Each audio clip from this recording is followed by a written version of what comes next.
Princess Island. Punta kami sa two communities, one today and tomorrow. So, very excited po yung grupo namin, yung Akyat Aral. Actually, this is our first time to be with them. Yung dental group, together with the medical group. So, we're really excited kasi ang tagal na namin pinaplano to at ngayon, natutupad na. To give 400 children, 200 for the first community and 200 sa second community.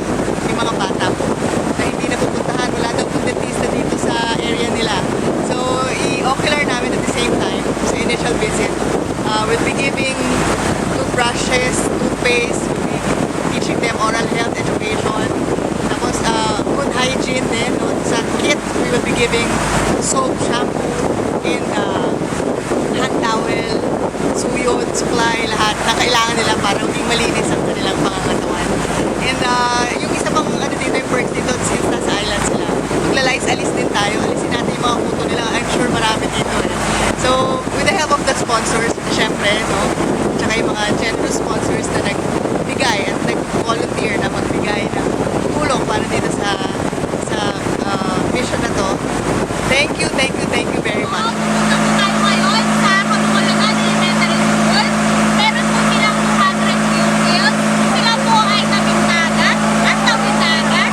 Sa atin ang buhay ay makikita at pagkakobra. Sobrang bihira po yung makarating sa amin ang mga foundation or organization na kagaya nito. Kaya nagpapasalamat po kami na ngayon sa layo po ng pinagalingan nito ay nakarating kayo. At sana po ito na po yung simula para matulungan po natin sila, especially po sa mga island schools. Napakarami po nilang mga kailangan at nakulungan. Makikita niyo po pagpunta po namin doon. At sana po ito na yung simula na magtuloy-tuloy na para ang mga lugar sa isla ay mapuntahan ng mga organization sa kagaya.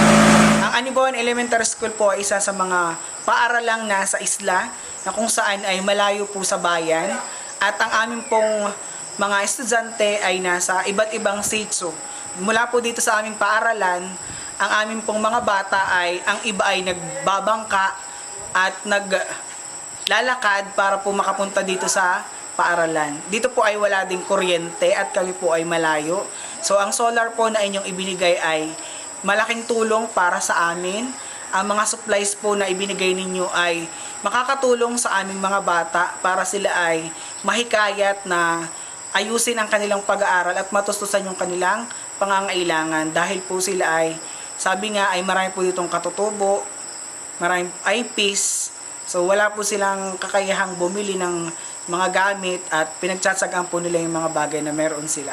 So malaki po ang tulong nito sa kanilang pag-aaral at ganoon din po sa aming paaralan. Kasama po ang aming mga guro. Sobrang saya namin ngayon at nakapunta kami ulit sa Bordeos. Pangalawa at pangatlo ng school to na inadapt natin.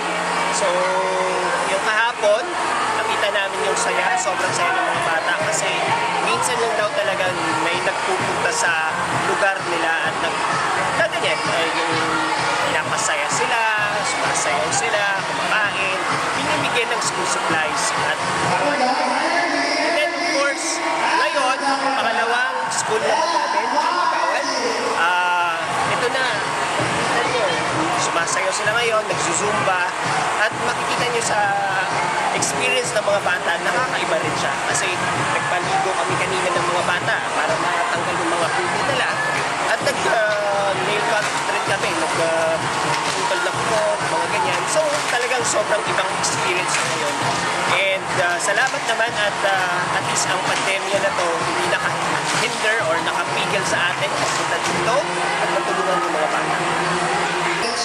Siguro nakikita kong pwedeng itulong dito pa, pwede siguro yung patubig, para meron silang malinis na tubig na may kasi isla to so ito ang pinakamahirap yung paggawa ng malinis na tubig kung saan sila pupunta. Saka isa pa, balita ko, wala sila ditong library, so yun, siguro susunod na pagpunta, mabigyan natin sila kung paggawa ng maliit na library para kahit walang pasok, makakapag-aral pa rin yung mga bata. Meron naman po tayong napagtagumpayan na proyekto na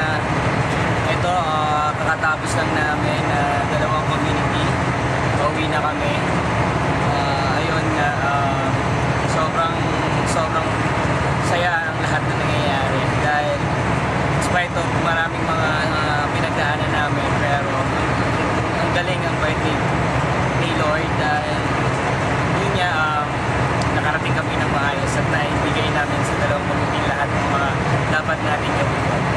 Kaya sa lahat ng mga nag-donate, lahat ng mga volunteers, grabe, sobrang salamat. Talagang pagsama-sama tayo, nagtulungan natin, wala talaga yung imposible. Kaya talagang thank you. And yun nga, gusto ko rin muli ng opportunity na tumulong sa amin, sa Roro, sa Road, sa mga nagsundo sa amin, sila Ma'am Day, mga teachers doon na nagtulong talaga, sila Vice na pinagamit nila yung sasakyan nila, at sa mga taong nasa Road na tumulong sa amin na magawa talaga namin lahat. Kaya ayun, saludo kami, sana susunod namin pagpunta dito ay mas marami pa kami magawa at sa mapunta ng ibang mga island at ma-reach out natin yung iba't ibang mga community na mas kailangan. Thank you hanggang sa muli.